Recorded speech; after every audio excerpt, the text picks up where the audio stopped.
Tak akui kesalahan, Teddy Minahasa tetap tersenyum usai dituntut hukuman mati. Inspektur Jenderal Teddy Minahasa hanya diam 1000 bahasa saat mendengar pembacaan tuntutan pidana mati yang disampaikan jaksa penuntut umum.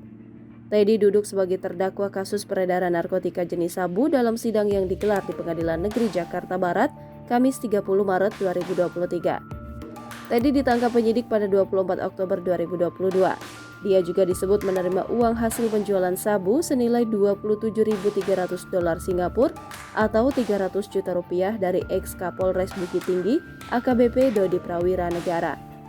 Teddy Minahasa melambaikan tangan dan tersenyum usai dituntut mati oleh jaksa penuntut umum.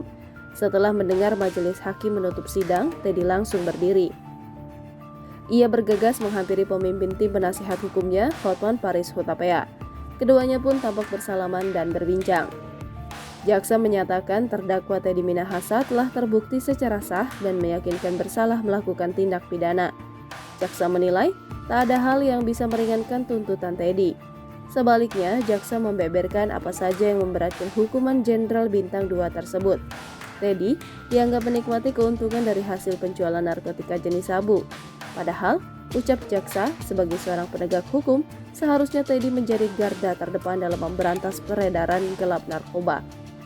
Namun, perbuatan Teddy justru tidak mencerminkan seorang aparat penegak hukum yang baik dan mengayomi masyarakat. Ia juga merusak kepercayaan publik kepada institusi kepolisian negara Republik Indonesia, terlebih Teddy juga tidak mau mengakui perbuatannya. Jangan lupa subscribe, share, komen, dan like ya!